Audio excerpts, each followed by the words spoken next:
I want to show you how incredibly rare and how incredibly fine-tuned each constant is. I'll give you a couple of illustrations to illustrate this for you. Imagine that we were to take our North American continent and we were to stack so that there is not a single square inch anywhere on the continent that does not have a dime on it. In other words, we're going to get all kinds of dimes out, and we're going to put them all over the entire North American continent so that every dime is touching every other dime and there's no spaces in between. Could you imagine how many dimes we're talking about? A lot of dimes. Now let's imagine that we begin stacking on each of those dimes. And we stack the dimes all the way, covering the entire North American continent, all the way to the moon. Okay? Sound good so far? It's not enough. Let's increase that by 1 billion times more. Now, you're getting an idea of how many dimes we have. That's a lot of dimes. Agreed? Now, imagine I was to blindfold you and tell you that there is one red dime in that stack. All I need you to do is to pick it. What are the odds that you would pick the one red dime? Well, these are the odds in numerical, this 1 in a 10 to the 37th chance. That is the same level of precision that is involved in the strong nuclear force that holds together. If you're off by just a dime in either direction, we don't get a universe that supports life. If you're off by a dime in either direction, do you see how finely tuned this force is? Let me put it another way. What if I said all you have to do is to get a .22 rifle and hit this bullseye? Now the bullseye is 1 inch wide, and all you have to do is hit it. And I said, okay, that doesn't seem too hard, right? A lot of you are good shots here. You could probably hit that bullseye from wherever you are in the room. How many of you think no matter where you are in the room, you can hit that bullseye? Raise your hand. That's a lot of good shots. I'm going to get out of your way. But what if I told you that the bullseye was actually at the opposite end of the observable universe? 1 inch wide, opposite end of the observable universe. Now if you hit it, this is pretty wild. As a matter of fact, the odds are not great. It's a 1 in 10 to the 60th chance. And that is exactly what the calibration is of the mass density of the universe. 1 inch off the target in either direction, and you don't have a universe like ours. Do you see how finely tuned this constant is? This is why a theoretical physicist you might know from television says it this way. It's shocking to find out how many of our familiar constants of the universe lie within a very narrow band that makes life possible. If a single one of these accidents, he calls them accidents, did you see what he calls them?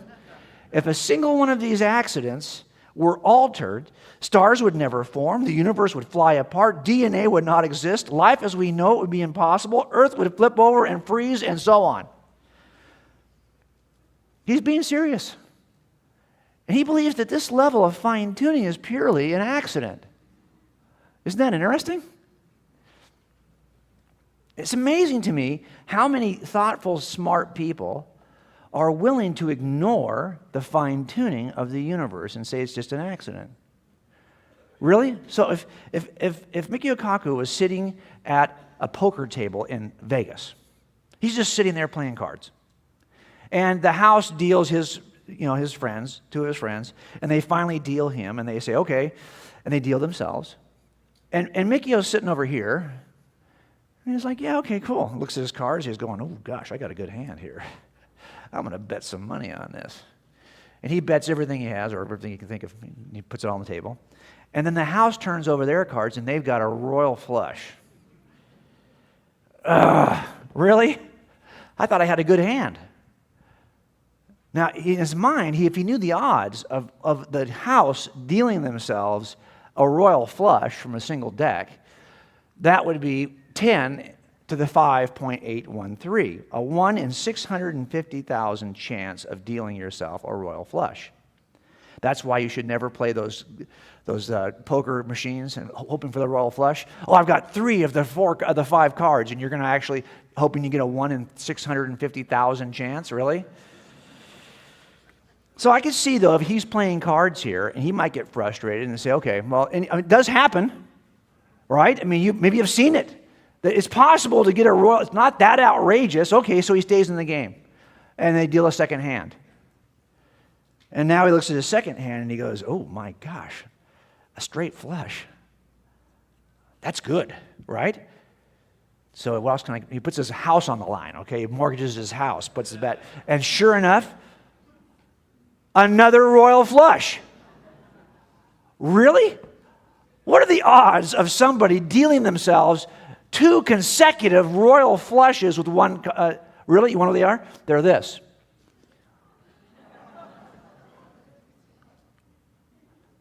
I think at this point, most reasonable people would say, nay, nay. Something's not legit here. I'm out. But no, he's committed to his worldview, so he stays in. And sure enough, the house deals 3 royal flushes. What are the odds of this happening? Pretty high. Do you see our number so far? Well, that number, how does that relate to some of our universal constants? Let me show you the number, for example, of the strength of gravity, the calibration. I want you to see what this number is, just so you have a sense. How many royal flushes would you have to deal in a row to approximate this number? A bunch.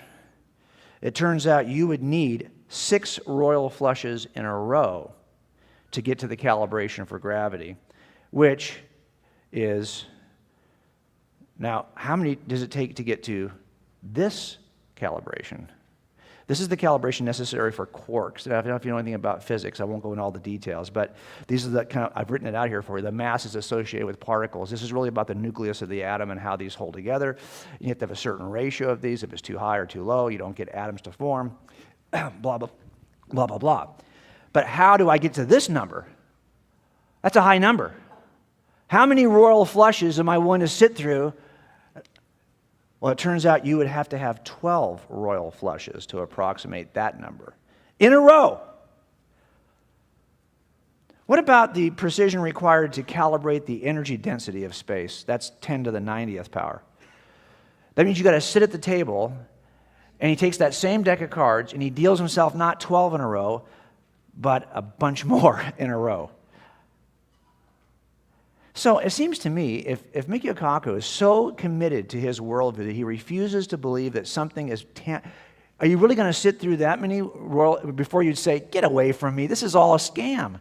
There's no way you can deal that many. To deny that God, that something has fine-tuned the universe and the constants in the universe would be as stupid as sitting there and allowing somebody to deal themselves 28 royal flushes in a row and not get up from the table. Now, if this happened to you, you're gone 2 royal flushes in, you're gone, right? If it happens twice, you're out of there.